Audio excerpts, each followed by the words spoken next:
함께하지는 못하지만 함께 기도하고 찬양하는 각자 계신 그곳이 주께서 우리와 함께하시는 천국이길 소망합니다.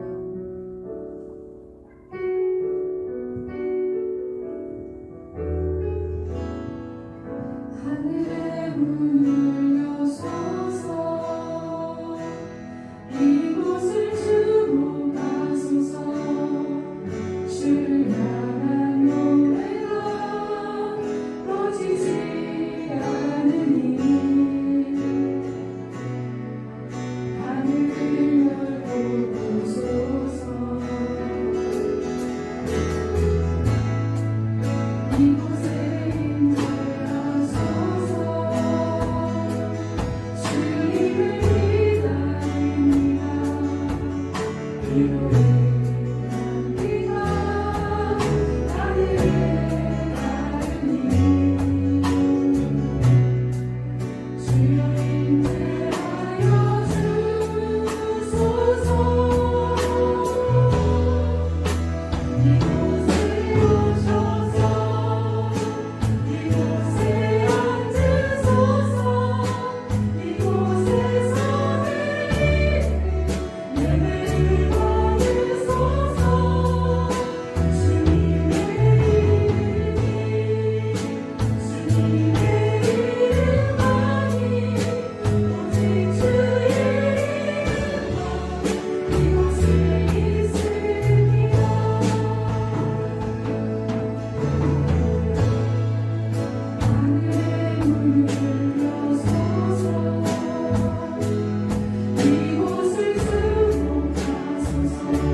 기도하겠습니다. 하나님, 우리가 함께 모여서 예배할 수 있는 시간을 허락해 주셔서 감사합니다. 우리 가운데 함께하여 주셔서 하나님의 영원하심과 하나님의 살아계심이 어떤 장소, 어떤 순간에도 우리를 연결시켜 줌을 알게 하여 주옵소서. 그래서 주님 기뻐하시는 뜻을 찾고 따르는 것에 외로워하지 말고 기쁘게 나아갈 수 있는 우리의 심령을 허락하여 주옵소서. 우리를 너무나 사랑하시는 예수님의 이름으로 기도하옵나이다. 아멘. 안녕하세요. 네, 잘들 지내셨어요? 네, 명절을 지나고 잘 지내셨냐고 물으면 안 되는 건가요, 혹시? 우리 2021학년도 교육표를 같이 한번 읽어보도록 하겠습니다.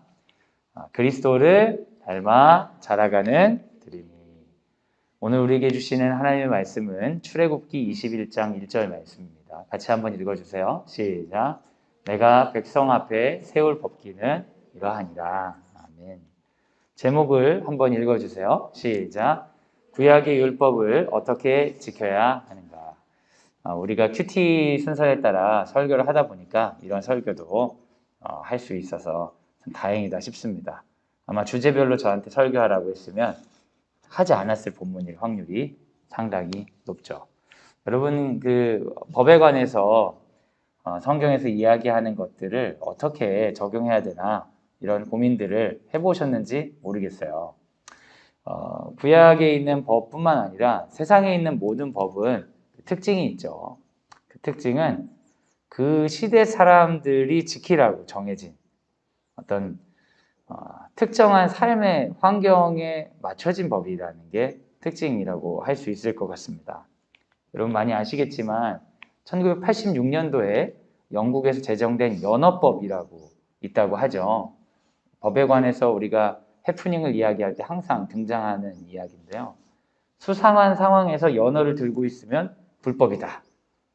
그래서 연어를 들고 있으면 이제 위법 행위가 된다는 거죠. 여러분 이해가 잘 되세요?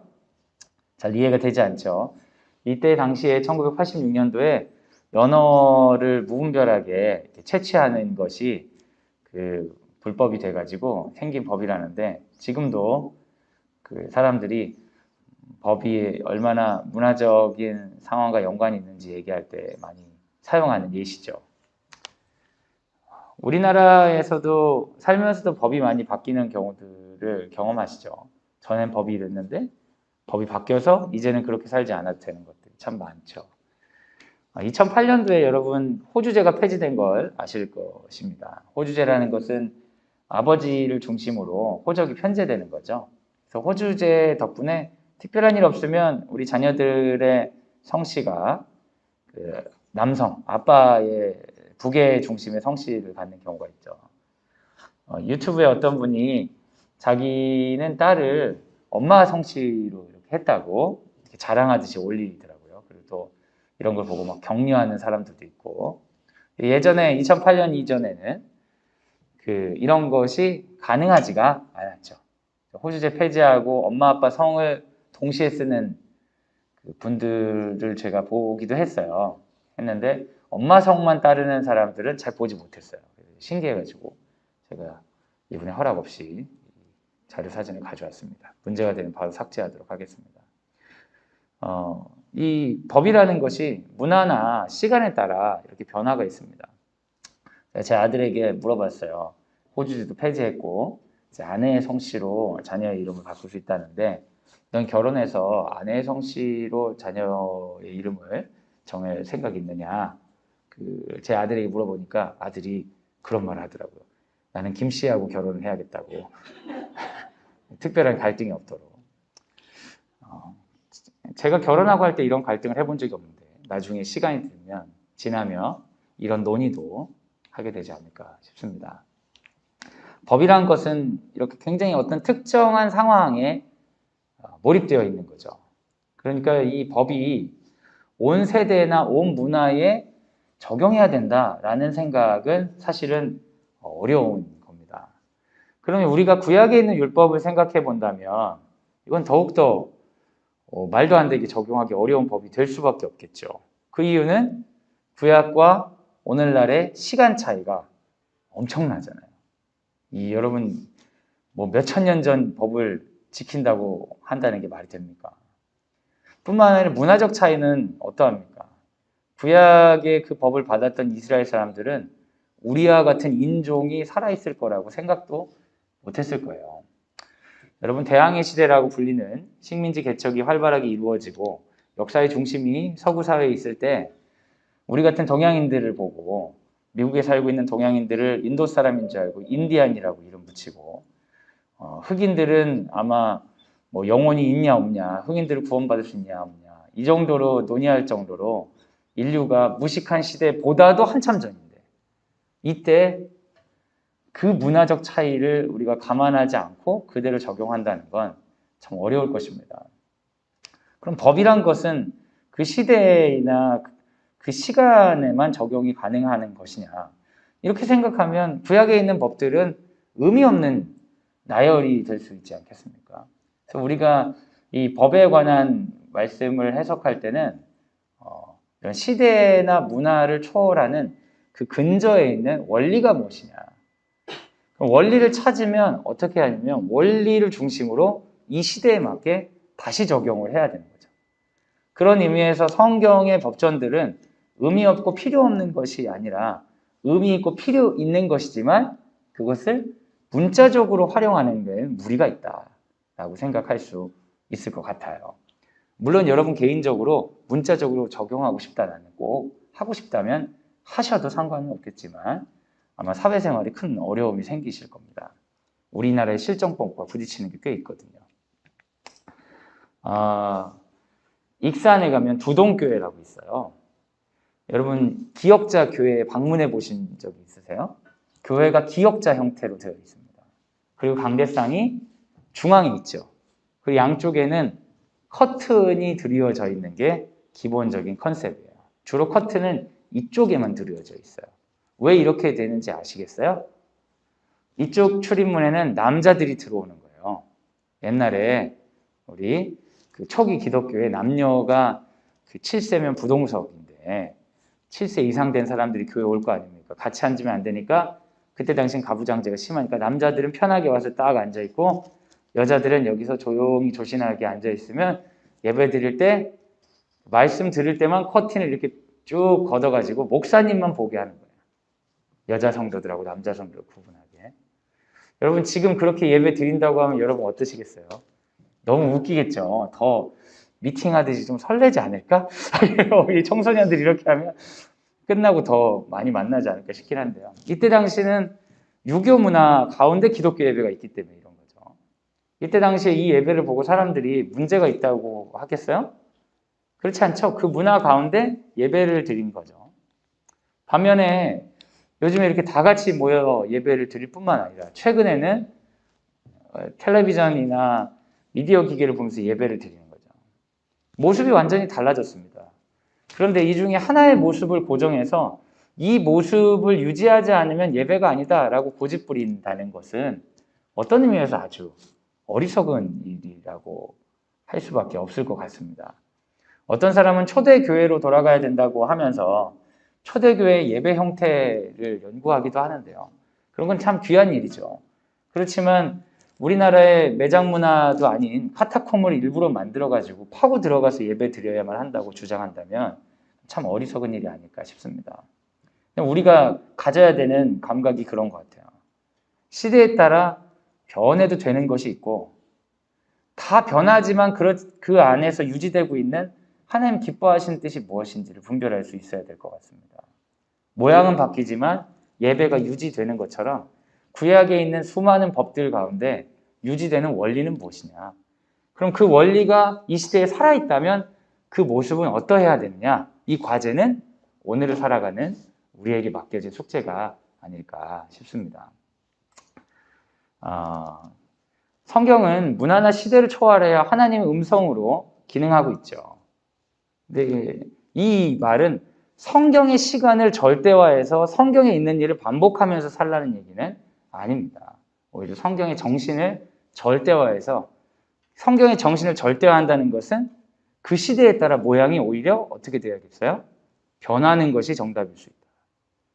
특정 모양을 유지하는 게 우리의 과제가 아니라 특정 정신을 유지하는 게 우리의 과제일 수 있다는 거죠. 그래서 개별적인 자리에서 실천의 차이는 발생할 수 있지만 믿음과 원리에 있어서 하나가 되어야 교회를 할 수 있습니다. 우리 친구들 중에 그 중고등학생 정도 돼서 저한테 그런 질문한 친구도 있어요. 기독교 안에서도 다양한 메시지가 있는데 그걸 어떻게 이해해야 됩니까? 우리 교회는 이렇게 뭐 정치적 이슈나 뭐 어떤 거에서 의견이 이런데 저쪽 교회는 저렇게 의견이 다르다고 하고, 이 교회 목사님은 저 교회가 이단이라고 하고, 저 교회 목사님은 여기가 이단이라고 하고, 이러면서 같은 교회인데 의견이 다른 걸 어떻게 이해할 수 있습니까? 청소년들이 할 수 있는 질문이죠. 참 귀하더라고요. 대부분 질문을 안 하거든요. 그런 거에 관심이 없어요. 끝나고 어디 갈지만 생각하는데 아이들이. 근데 여러분 그건 당연한 것입니다. 왜냐하면 실천에 대한 책임은 각자에게 주어졌기 때문에. 우리가 공유해야 되는 건 뭐냐? 정신인 거죠. 성경의 정신을 가지고 오늘을 살아가는 주체성은 각자에게 주어진 거예요.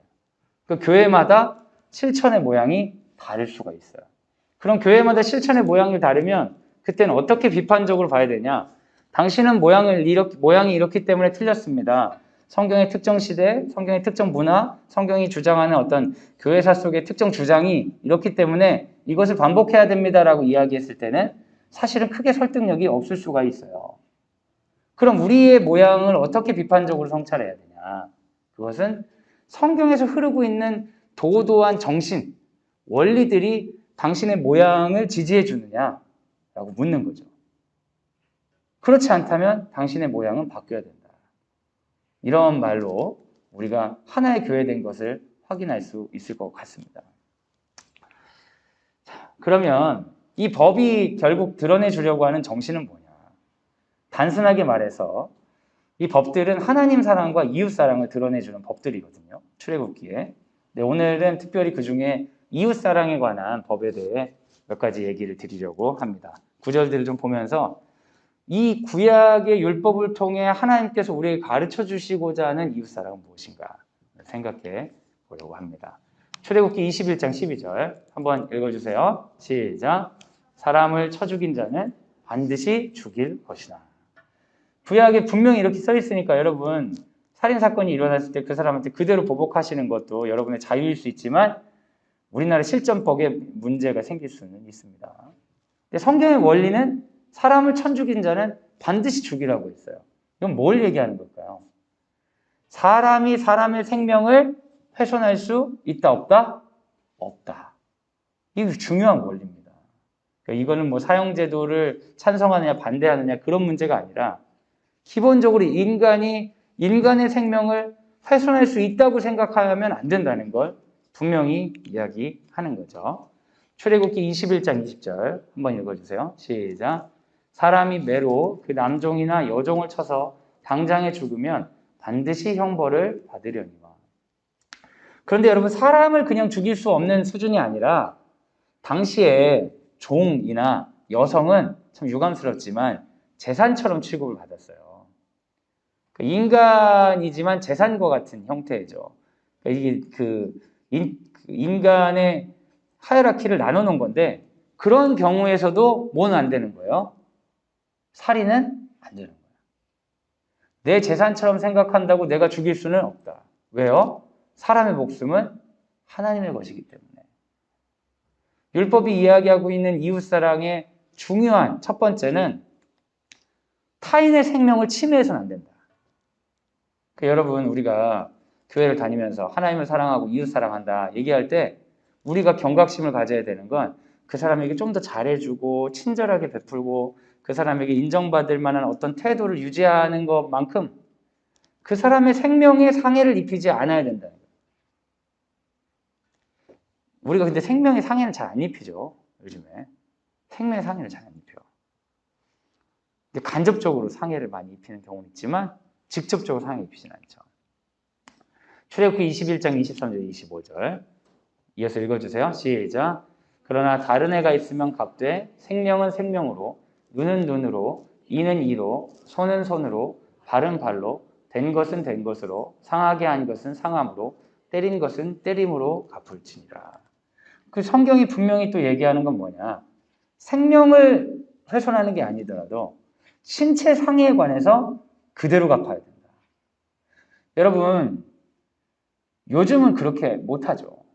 신체 상해가 있거나 성폭력이 있거나 문제가 있으면 그대로 보복합니까? 아니면 그것을 대체형벌로 바꿉니까? 대체형벌로 바꾸죠. 대체형벌로 바꾸니까 어떤 말이 나와요? 돈 있으면 범죄에 저질러도 상관없다. 유전무죄고 무전유죄다 이런 얘기 하잖아요. 때려놓고 물어줄게 이런 태도들이 가능하다는 거잖아요. 그런데 성경의 정신은 아니에요.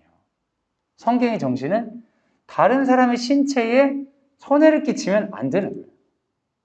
그러면 네가 그만큼 손해를 당해야 돼요. 그러니까 우리가 예수를 믿는다는 것은 내가 어떤 손해를 입었는지에 예민한 삶이 아니라 나의 삶이 누군가에게 신체적 상해나 피해를 주지 않도록 신경 쓰는 게 이웃사랑이에요.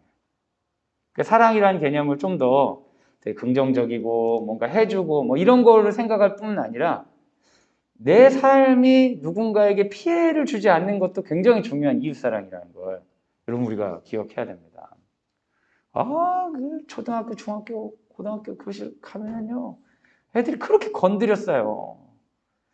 우리는 나이가 들어가지고 서로 몸을 안 건드리잖아요. 그 몸 건드리는 게 재미가 없잖아요, 별로. 얘네들은 몸 건드리기 너무 재밌는 거예요. 그렇게 건드려야 돼요. 근데 건드린 만큼 사실 당해야 되는 거예요. 그만큼 소중하게 여기라고 성경이 말하고 있죠.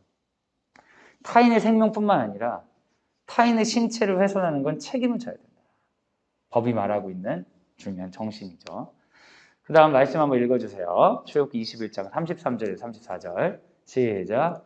사람이 구덩이를 열어두거나 구덩이를 파고 덮지 아니하므로 소나 나귀가 거기에 빠지면 그 구덩이의 주인이 잘 보상하여 짐승의 임자에게 돈을 줄 것이요 죽은 것은 그가 차지할 것이요.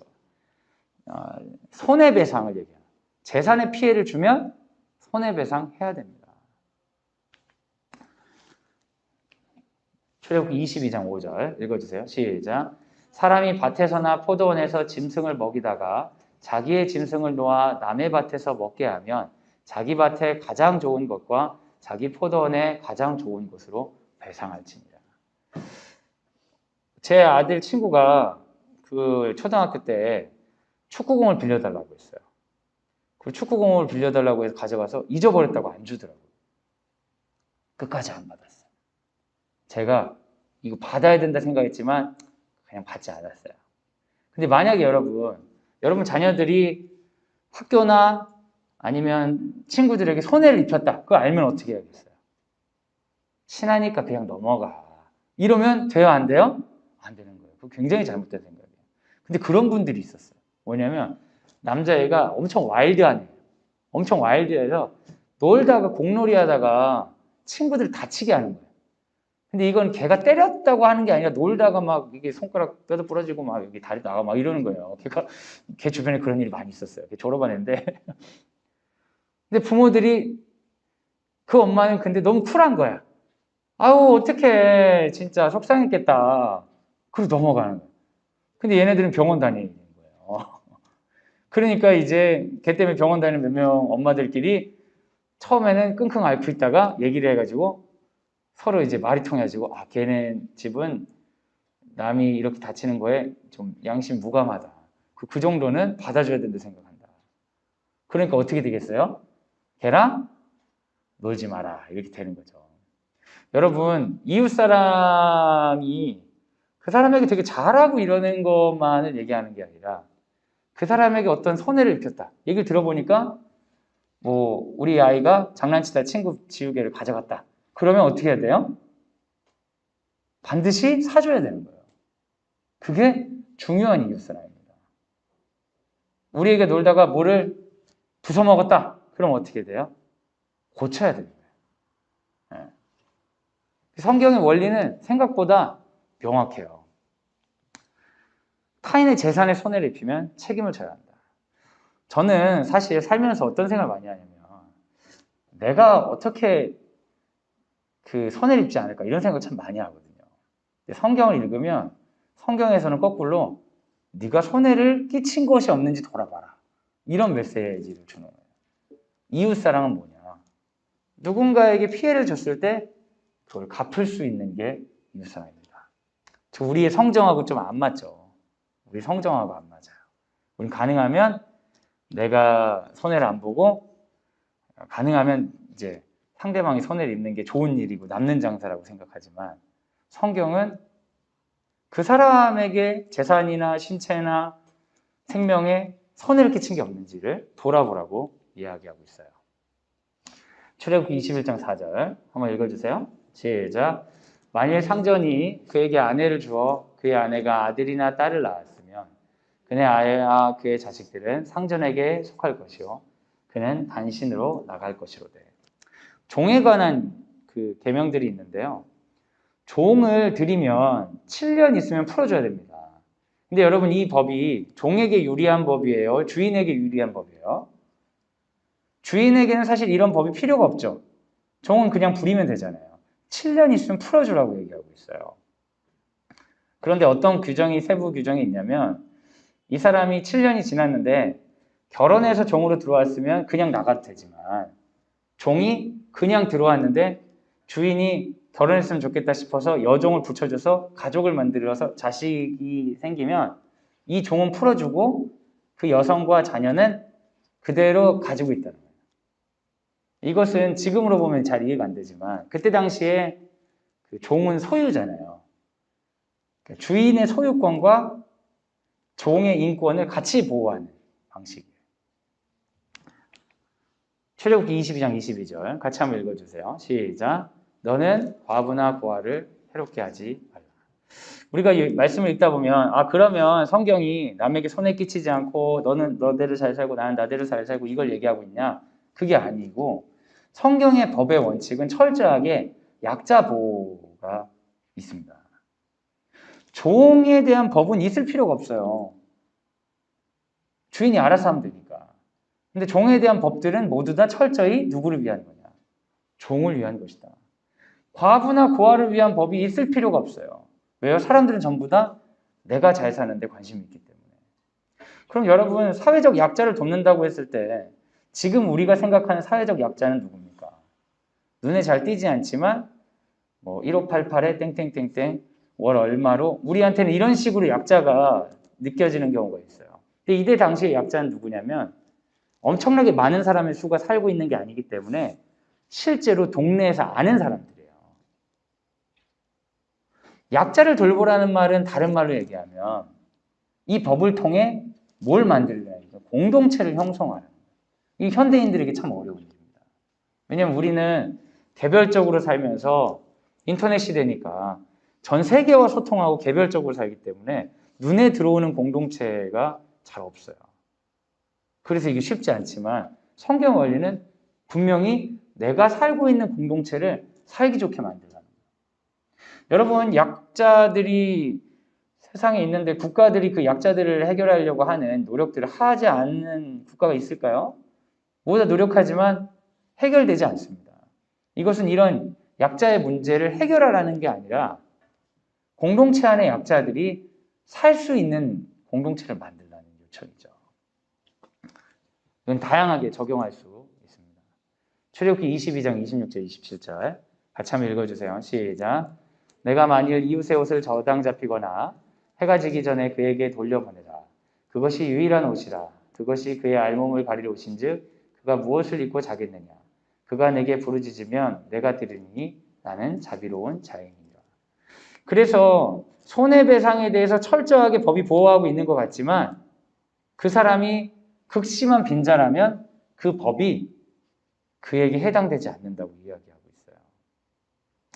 제가 아는 권사님이 젊었을 적 얘기를 저한테 얘기해 주신 적이 있는데 부모님이 교육자시고 좋은 분이셨는데 그 보증을 잘못 쓰셔가지고 빚쟁이들 때문에 가족이 다 뿔뿔이 흩어져 살았다고 그래요. 그러니까 자기도 친척 집에서 산 거죠, 젊은 시절에. 한 번씩 모르는 아저씨들이 와서 엄마 아빠 어딨냐 이렇게 물어보았다는 거예요. 끝까지 말을 안 하고 그렇게 이제 세월을 지내고 부모님도 숨어 사시고 그런 얘기를 하시면서 그 경험의 어떤 비참함과 끔찍함들을 나누는 거죠. 돈을 못 받았으니까 그렇게 받아야지. 그것도 맞는 거죠. 맞는 거예요. 많은 돈을 투자한 사람들은. 근데 성경의 정신은 그 사람이 뭐 도둑질한 거라면 당연히 받아야 되지만 그 사람이 극심한 빈자라면 유보시켜야 된다. 다 가져갔더라도 봐요. 다 가져갔더라도 잠잘 때 되면 이불은 돌려줘야 된다. 이건 뭐예요? 재산을 보호해야 되는 이유가 무엇 때문이라는 겁니까? 그 재산 때문이 아니라 그 재산을 가진 인간 때문이에요. 남에게 손해를 끼치지 않아야 된다. 이것은 돈이나 재산이 중요한 게 아니라 그 사람이 중요하다는 거예요. 그 성경에서 말하는 법의 원리 중에 재물과 사람 중에 뭐가 분명히 위에 있는 거예요, 여러분? 명확하게 사람이 위에 있는 거예요. 남의 재물이나 재산을 보호하는 이유도 그 사람을 보호하는 것이죠. 그럼 재산을 보호하는 게 성경의 법이야. 그러니까 재산을 위해 투쟁하고 싸우면서 그 사람을 해해도 된다고 생각하는 그런 사고까지 나아간다면 그것은 전혀 성경의 정신하고는 맞지 않는다. 출애굽기 23장 9절 한번 읽어주세요. 시작. 너는 이방 나그네를 압제하지 말라. 너희가 애굽 땅에서 나그네 되었은즉 나그네의 사정을 아느니라. 여러분 사람들이 그런 생각 많이 합니다. 기독교가 배타적인 종교라고요. 그래서 기독교가 다양성을 인정하지 않고 특정한 삶을 배양하려고 한다고 이야기하는 경우가 있는데 그건 성경에 대한 오해입니다. 성경은 다양성을 두려워하지 않아요. 나그네를 환대하라고 하잖아요. 나그네가 환대하는 게 뭡니까? 나그네를 개종시켜가지고 우리의 입맛에 맞게 고치라는 얘기가 아닙니다. 그 사람이 그 사람 그대로 살 수 있도록 도우라는 거죠. 근데 성경에서 반대하는 문화가 있는 거예요. 우상숭배라든지 성적 문란이라든지 그런 것은 성경은 다양성이라고 생각하지 않아요. 하지만 성경이 이야기하는 다양성이 있습니다. 그러니까 성경의 배타적인 부분과 다양성을 수용하는 부분이 나눠져 있어요. 근데 이제 이거를 하나로 몰아서 보면 되게 답답하게 느껴지죠. 그리고 실제로 기독교인들 중에서도 하나로 몰아서 보시는 분들이 있는 것 같아요. 그래서 인생에 정답이 있는 것처럼 아이들을 막 잡는 분들이 있죠. 그런 친구들이 나중에 커가면서 상당히 어려움을 겪어요, 여러분. 심리적 어려움을. 어떤 어려움을 겪냐면 자기 자신을 허용하지 못하는 문제가 생겨요. 남들이 옳다는 것이 옳은 것처럼 이야기하는 훈련이 돼 있어가지고 내가 원하는 것을 하는 거에 대한 죄책감을 갖는 경우가 있어요. 참 안타까워요. 그건 이제 신앙인들만 그런 게 아니고 신앙이 없더라도 어쨌든 타인의 시선을 중심으로 많이 훈육을 받은 친구들이 자기가 원하는 것을 말하는 것에 대한 죄책감을 많이 갖는 경우가 있어요. 그래서 아무것도 아닌데 스스로에게 이제 하지 못하는 경우가 있죠. 성경은요, 우리가 배타적이고 하나의 답으로 살으라고 전혀 얘기하지 않습니다. 다양한 삶으로 우리를 초청하죠. 근데 여러분은 그런 경험들을 잘 못하셨다면 좀 더 성경의 풍성한 가운데 들어오시면 좋을 것 같아요. 다양한 삶으로 우리를 초청하시되 분별한 삶을 요구하시는 거죠. 그러니까 모든 게 다 과하지만 모든 게 다 유익한 건 아니다. 이 말은 무엇이겠어요? 삶이 이것밖에 없다는 주장과는 전혀 다른 거죠. 모든 게 가능하죠. 모든 게 유익한 게 아니다. 그래서 사회적 약자의 인간적 권리를 보호해야 된다. 성경의 법의 원리는 얘기하고 있어요. 그러니까 사실 이 내용은 전부 다 철저하게 성경의 법이 인간 중심이라는 걸 여러분 아실 수 있을 겁니다. 한 가지만 더 이제 살펴보려고 하는데요. 출애굽기 23장 1절에 3절 같이 한번 읽어주세요. 시작. 너는 거짓된 풍설을 퍼뜨리지 말며 악인과 연합하여 위증하는 증인이 되지 말며 다수를 따라 악을 행하지 말며 송사의 다수를 따라 부당한 증언을 하지 말며 가난한 자의 송사라고 해서 환백되이 도전하지 말지니라.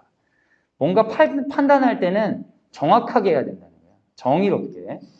여기 보면 악인과 연합한다든지 다수와 연합한다든지 오히려 가난한다고 역차별한다든지 이런 거 하면 된다 안 된다? 안 된다. 판단은 명확하게 해야 된다. 국률과 판단은 다른 문제다. 이 사람이 어려움이 있기 때문에 판단 자체를 이 사람 위주로 가는 것도 위증이에요. 많은 사람이 원하기 때문에 그것이 옳다고 얘기하는 것도 위증이고, 악인들과 연합하여 그걸 따르는 것도 위증이고, 판단은 명확하게 해야 된다. 그렇죠? 출애굽기 23장 4절에서 5절 읽어주세요. 시작. 내가 만일 내 원수의 길 잃은 소나 나귀를 보거든 반드시 그 사람에게로 돌릴지며 내가 만일 너를 미워하는 자의 나귀가 짐을 싣고 엎드러짐을 보거든 그것을 버려두지 말고 그것을 놓아 그 짐을 부릴지니라. 너의 감정이 너의 도리를 넘어서지 않게 해라.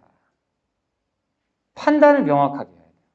판단을 명확하게 한다는 건 이건 내가 도와야 될 일인데 내 감정이 그렇지 않으니까 하지 않는 일들을 하지 말라.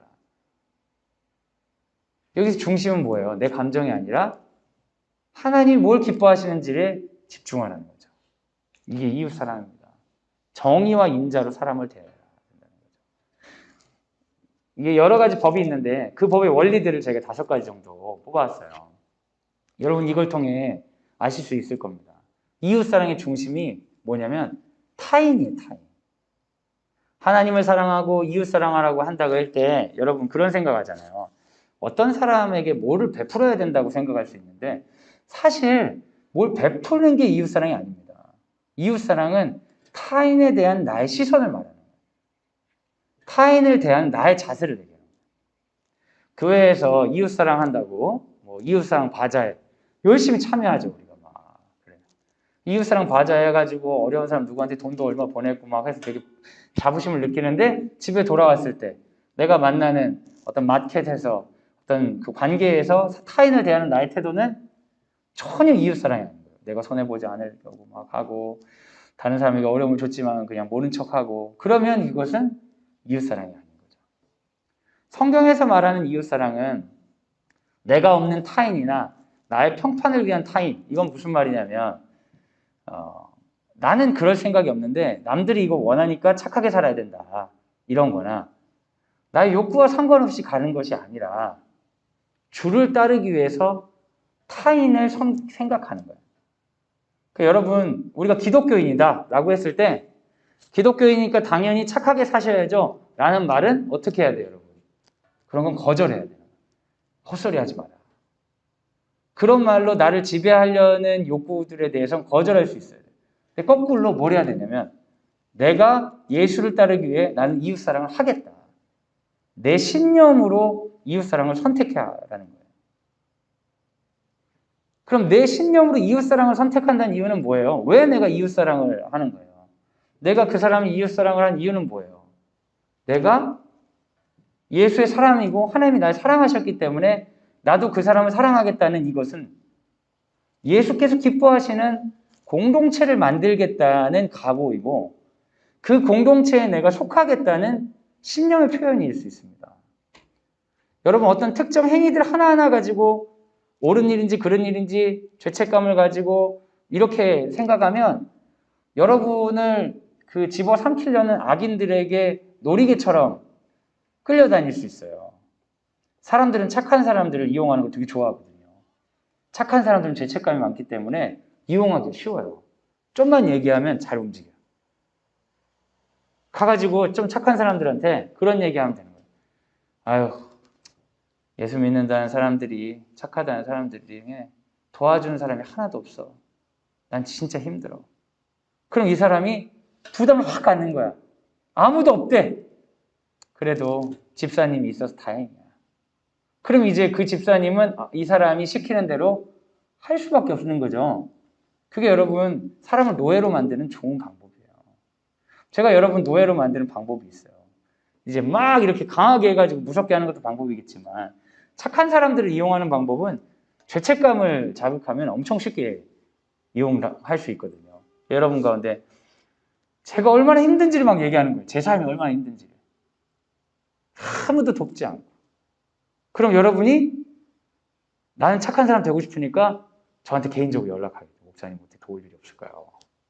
그럼 이제 연락 온 사람은 그때부터 제 노예가 되는 거예요. 힘들 때마다 제가 연락하는 거예요. 언제까지? 질려 나가 떨어질 때까지.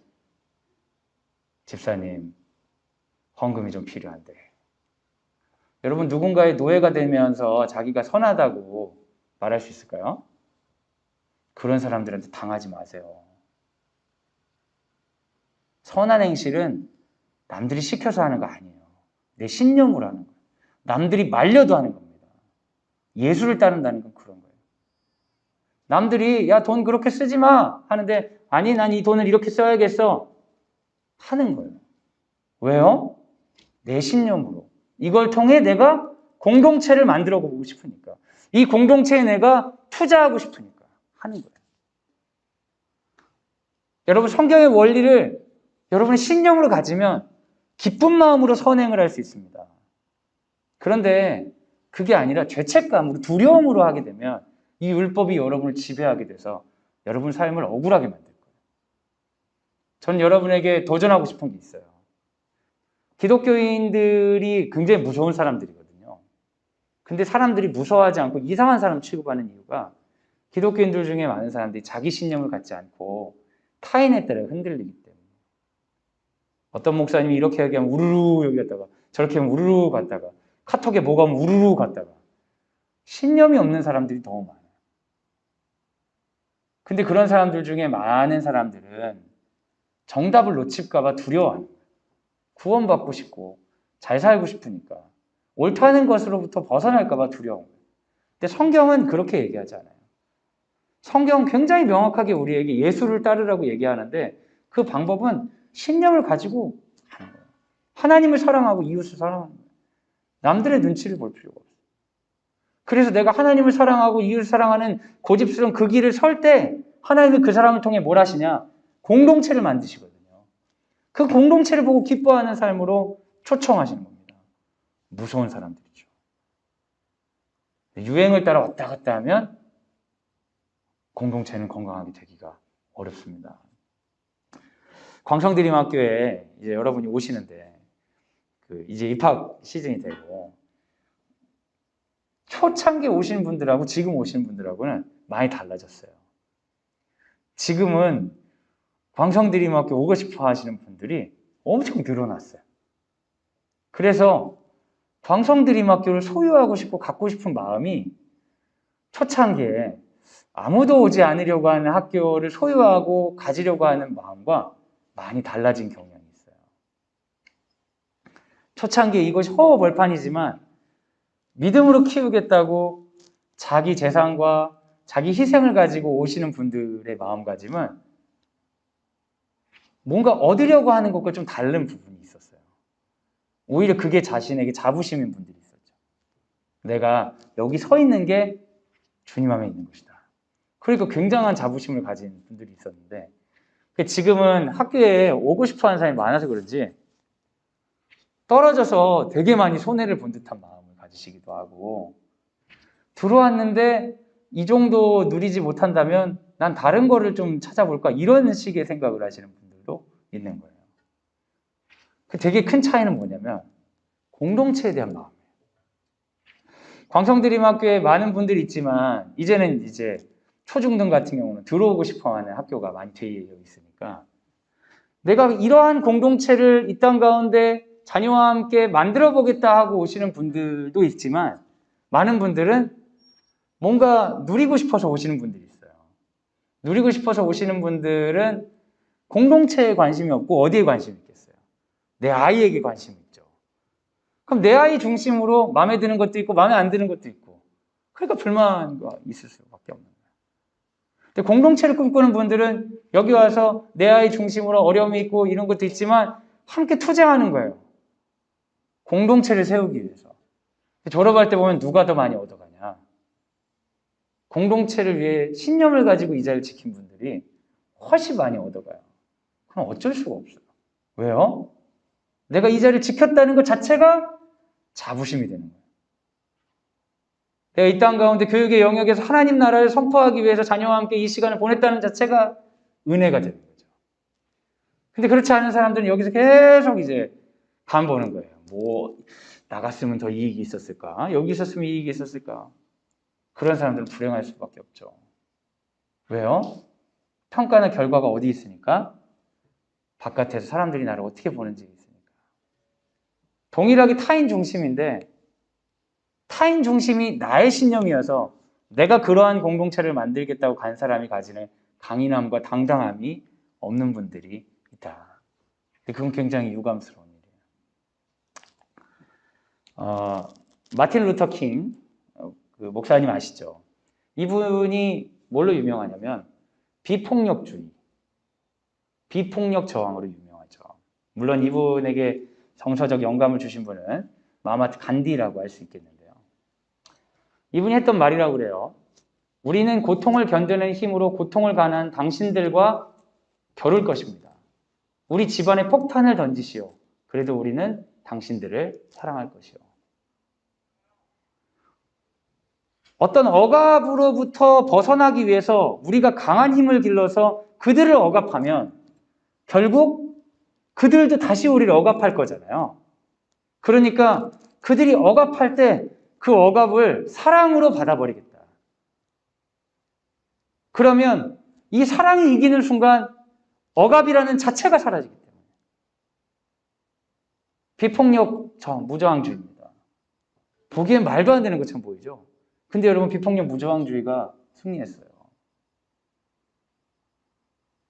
싸워서 이긴 게 아니라, 물론 많은 사람이 싸웠지만 비폭력 무저항주의가 승리했어요. 그래서 보복하는 일들이 많이 줄어든 거죠. 폭력과 싸움을 위해 폭력을 사용하지 않는다. 우리 목표는 기득권을 잡는 것이 아니라 폭력 없는 공동체이기 때문이다. 이런 신념을 가졌을 때 끝까지 비폭력 무저항주의를 할 수 있는 거예요. 내가 비폭력 무저항주의를 통해 폭력의 희생자가 되더라도 나는 이 신념 안에 머물렀다. 이 당당함으로 가자는 거예요. 그렇지 않으면 남들이 비폭력 무저항주의 하라고 해서 하면 나중에 내가 왜 이걸 해가지고 진짜 억울해 죽겠네 이렇게 되는 거예요. 근데 교회에는 그렇게 억울한 분들이 많대요. 내가 왜 이렇게 살았는지 모르겠다. 원치 않는 삶을 살았다고. 여러분, 원치 않는 삶을 믿음 안에 살 필요가 뭐가 있습니까? 우리에게 자유가 있는데. 예수께서 우리에게 이러한 삶을 허락하신 이유는 이 삶의 풍요로움을 맛보라고 주시는 거잖아요. 이 복음 안에 깊이 잠겨보세요. 어쩔 수 없이 누굴 용서해야 돼, 하기 싫어 죽겠는데 막 이런 거 말고 진짜 내가 이 용서를 통해 하나님께서 만드시고자 하는 공동체는 뭐길래 나에게 이걸 초청하시나. 그래서 공동체를 꿈꾸며 그 자리에 있으면 그 신념을 통해 하나님이 일하십니다. 학교 폭력이요? 전 때린 적 없어요. 그냥 장난친 거예요. 이렇게 말하는 친구들이 많습니다. 이건 사실일까요? 거짓말일까요? 사실이에요. 아이들은 장난쳤어요. 학교 폭력을 하려고 한 적이 없어요. 왜냐하면 이 아이들은 학교 폭력 행사하면서 한 번도 부정적인 감정을 느끼지 않고 재미만 있었거든요. 장난이 맞아요. 그런데 문제는 뭐예요? 공동체에 대한 의식이 없는 거예요. 그것 때문에 고통받는 친구들이 있는지 모르는 거죠. 그것 때문에 아이가 고통받으면 어떡하겠어요, 여러분? 얌전히 있습니까? 자기보다 더 약한 사람 찾아서 괴롭히죠. 약한 사람 찾아서 괴롭히다가 학교 내에 약한 사람 없으면 어떻게 돼요? 집에 가서 약한 사람 괴롭히죠. 집에 가서 약한 사람 괴롭히면 집에 가서 약한 사람이 누구예요? 집에 따라 다르죠. 엄마인 경우도 있고 아빠인 경우도 있는데. 괴롭힘 당하면 그 사람은 어떻게 해요? 자기가 만나는 사람들, 직장 이런 데 가서 약한 사람 또 괴롭히죠. 나는 재밌으니까 잘 모르겠지만 사실 나의 행위가 공동체를 파괴시키고 있다면 나의 재미를 포기할 수 있는 것이 크리스찬다운 신념입니다.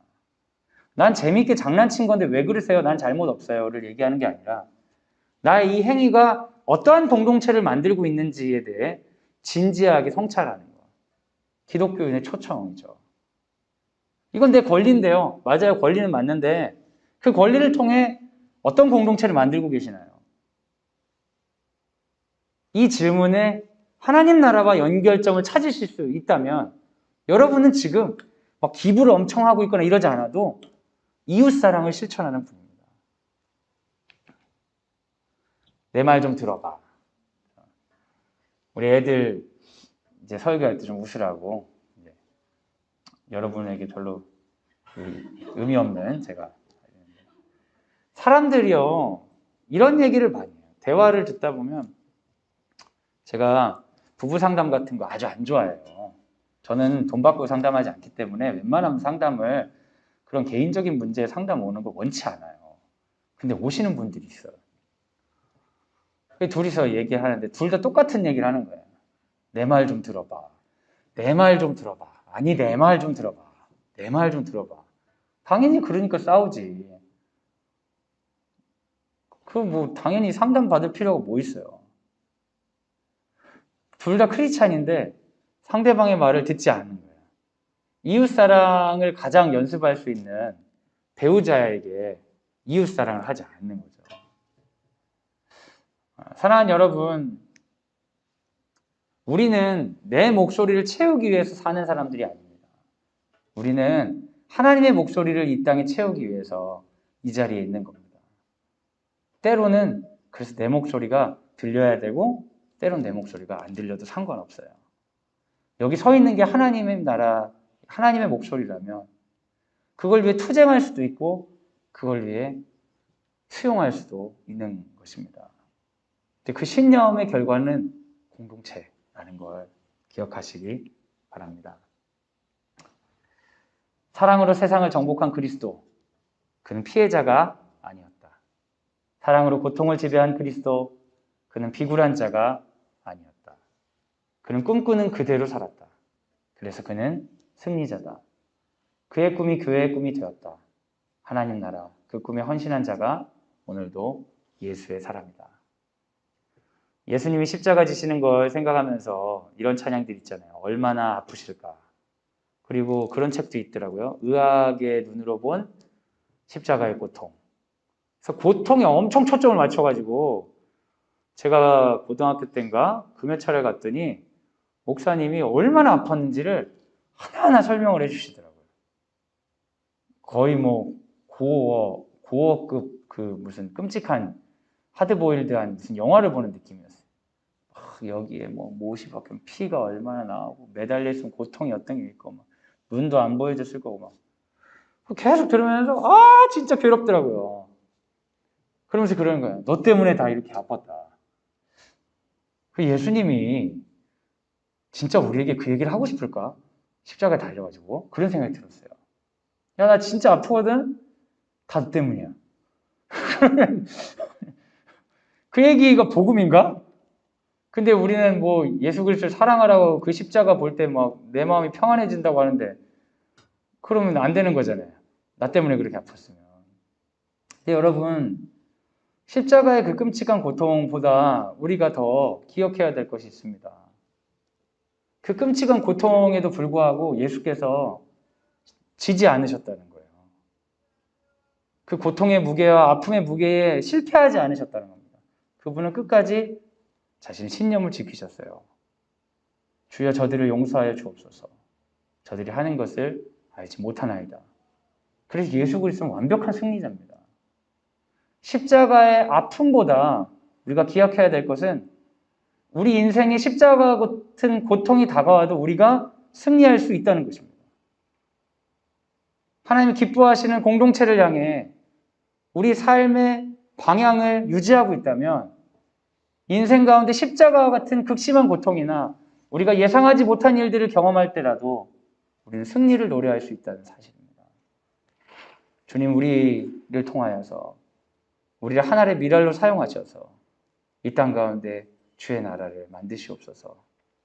그 예수 그리스도의 길을 가는 게 기독교인들 아니겠습니까? 수많은 율법의 법들을 우리가 함께 나누었습니다.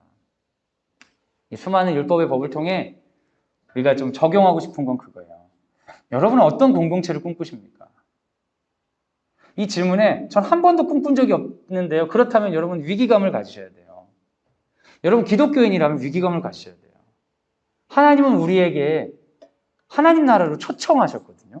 그 초청은 뭐냐면 잔치자리를 엄청나게 잘 차려놓고 들어올 사람을 고르는 게 아닙니다.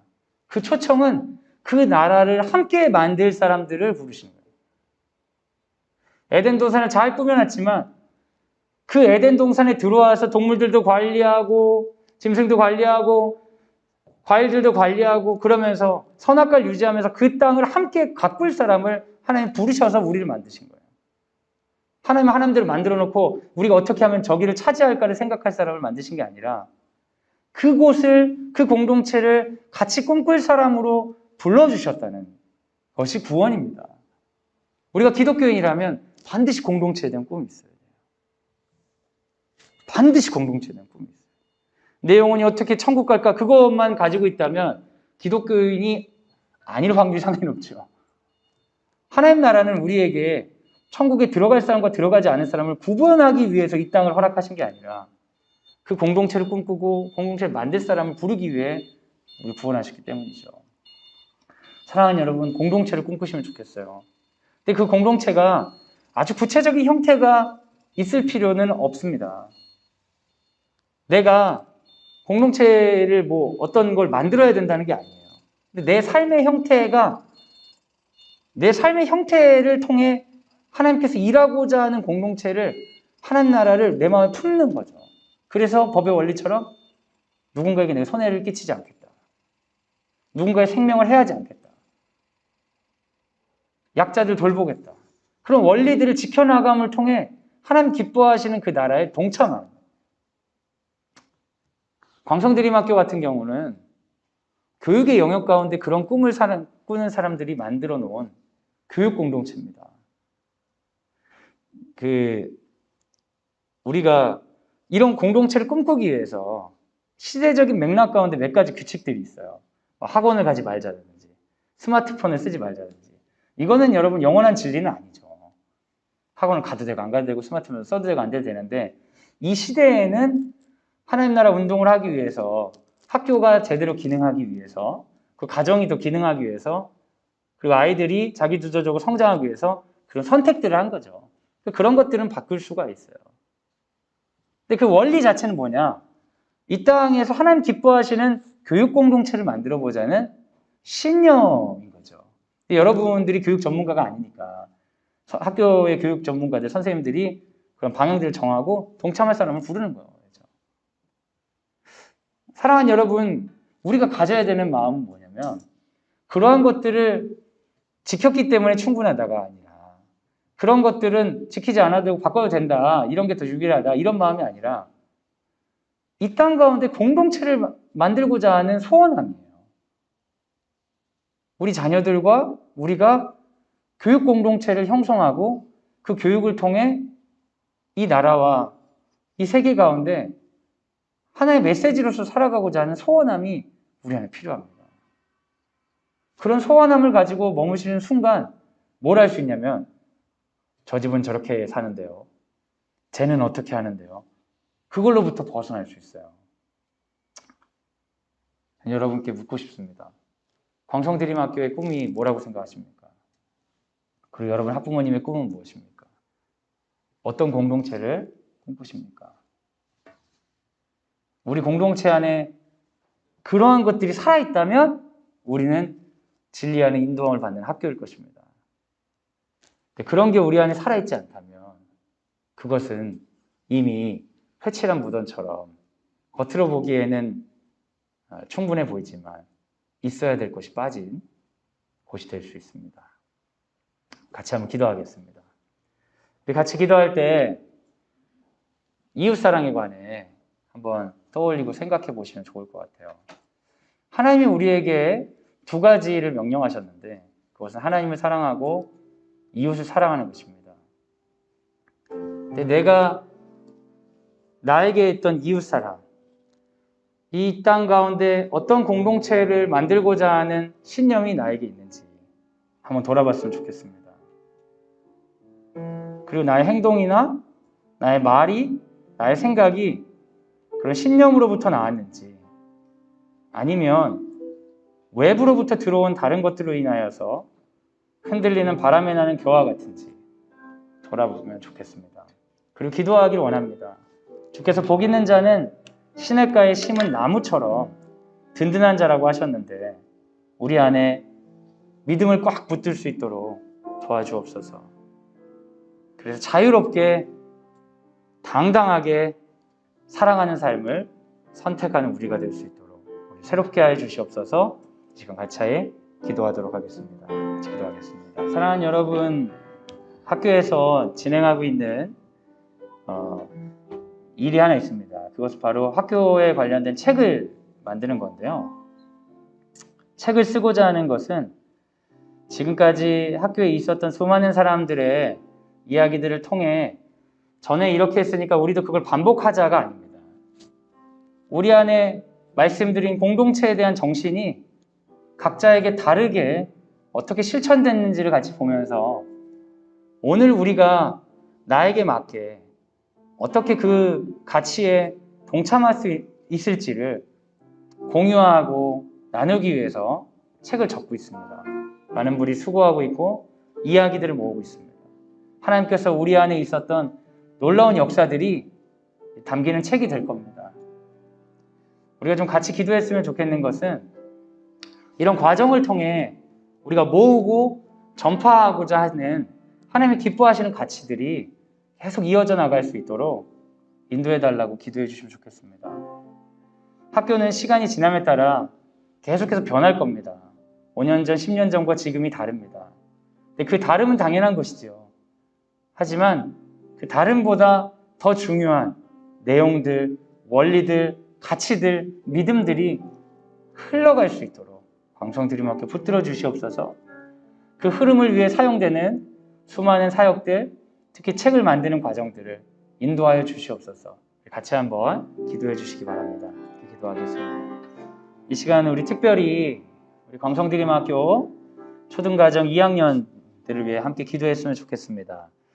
우리 초등과정 2학년, 또 중등과정 2학년, 고등과정 2학년도 마찬가지인데요.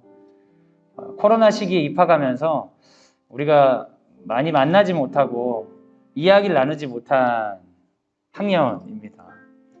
그리고 갑작스러운 온라인 원격 수업 때문에 학교를 익히고 배우는 방식이 다른 선배들과 좀 생경한 학년이 되고 말았습니다. 하나님께서 이 학년을 통한 또 특별한 계획이 있으리라 믿습니다. 같이 기도할 때 하나님 2학년들, 각 과정의 2학년들, 특히 초등학생 2학년들을 새롭게 불러주셨으니 그들을 통해 새롭게 일하시옵소서. 우리가 가지고 있는 이 생각들과 방식들이 시대의 변함에 따라 바뀔 텐데 그 바뀜 앞에 흔들리지 아니하고 지켜야 될 것을 분별하고 당당하게 미래 사회를 잘 준비해 나갈 수 있는 우리 2학년 학생들 그리고 그러한 2학년 가정들 될 수 있도록 힘을 주시고 위로를 주시고 새로운 방법들을 주시고 새로운 아이디어를 주시고 당당한 허락하여 주옵소서. 우리 2학년 학부모님들과 가정과 학생을 위해 같이 기도하도록 하겠습니다. 같이 기도하겠습니다. 이 시간 우리 2학년 선생님들을 위해서 같이 기도하도록 하겠습니다. 민지원 선생님과 오주영 선생님 하나님 앞에서 신실하게 성실하게 그 자리에 서 계시는데 때론 어려움도 있고 힘듦도 있으시리라 여겨집니다. 우리가 선생님들 외롭게 강단에 서지 않도록 기도로 중보하길 원합니다. 선생님들이 교직 생활하면서 기도 앞에 서 있다는 당당함을 가지고 나아갈 수 있도록 선생님들 이끌어 주시옵소서. 특별히 우리 오정영 선생님 2학기 때 시작하셔서 새로운 꿈빛 만남과 또 새롭게 적응하고 하는 일들이 있으시는데요. 부족함이 없도록 함께하여 주시옵소서. 우리 선생님들을 위해 지금 같이 기도하도록 하겠습니다. 같이 기도하겠습니다. 우리 마지막으로 한 가지 기도 제목을 더 나누도록 하겠습니다. 이 시대가 변함에 따라 학교에서는 새로운 것들을 계속해서 시도하고 있습니다. 지혜가 필요합니다. 우리가 기존에 했던 것을 반복하는 것이 우리의 자랑이 아니고 우리 안에 남아있는 정신들과 원리들이 살아있는 게 우리 학교 다움일 거라 믿습니다. 학교 다움을 유지하면서 또 이 시대 가운데 기독교 대안교육을 잘할 수 있도록 지도자들에게 지혜 주시고 교사들에게 지혜 주시고 학부모들에게도 지혜를 주셔서 우리가 함께 이 코로나 시대에 함께 만들어갈 학교를 위해 기도해 주시면 좋겠습니다. 하나님, 기존의 방식이나 모양이 중요한 것이 아니라 우리 안에 역사하시는 하나님을 바라보고 싶습니다. 그걸 우리가 느끼며 함께 참여하고 싶습니다. 우리 학교의 새로운 모습들을 주님 주장하여 주시고 우리의 소통 가운데 함께하여 주시옵소서. 시간 학교를 위해 마지막으로 함께 기도하도록 하겠습니다. 같이 기도하겠습니다. 제가 마무리 기도하고 축도로 예배를 마치겠습니다. 하나님 감사합니다. 이런 어려운 시국 가운데 우리가 함께 모여서 기도할 수 있는 은혜를 허락해 주셔서 감사합니다. 주의 말씀이 우리 가운데 흥황하게 하여 주시고 각자의 삶의 모습이 다르더라도 그 다름 가운데에 그리스도의 역사는 동일하게 하여 주사 믿음 안에 하나가 되는 역사 있게 하여 주시옵소서. 서로 잘 보지 못하고 이야기 나누지 못합니다. 그래서 좀 더 소외되고 우리 안에 갇힐 때가 많이 있습니다. 주님, 이럴 때에 주께서 수많은 법을 통해 말씀하신 것처럼 사랑하는 삶을 우리가 포기하지 않고 시도하게 하여 주시옵소서. 누군가 보지 않는다고 해서 사랑을 포기하지 않게 하여 주시고 누군가 본다고 해서 내가 원치 않는 사랑의 외식을 하지 않게 하여 주시고 신념을 가지고 예수를 따르는 당당하고 넉넉한 예수의 제자들 될 수 있도록 인도하여 주시옵소서. 특별히 학교에게도 그런 복을 더하여 주셔서 우리가 어떻게 해야 될지를 알지 못하고 항상 새로운 것들을 결정해야 될 때에 지혜를 주시고 믿음을 주시고 신념을 주셔서 강하고 담대하게 주의 길을 선택하는 이 땅 가운데 주께서 심어주신 기독대한 학교로 든든하게 서갈 수 있도록 인도하여 주시옵소서. 이제는 예수 그리스도의 은혜와 하나님의 사랑과 성령의 교통하심이 주의 말씀을 듣고 주께서 기뻐하시는 이웃사랑을 내 삶 가운데에 시도하겠습니다. 주체적으로 사랑하며 살겠습니다. 그 신념을 붙들겠습니다. 다짐하는 사랑하는 광성드림학교 모든 식구들 위해 지금부터 영원까지 함께 하시기를 간절히 축원하옵나이다. 아멘.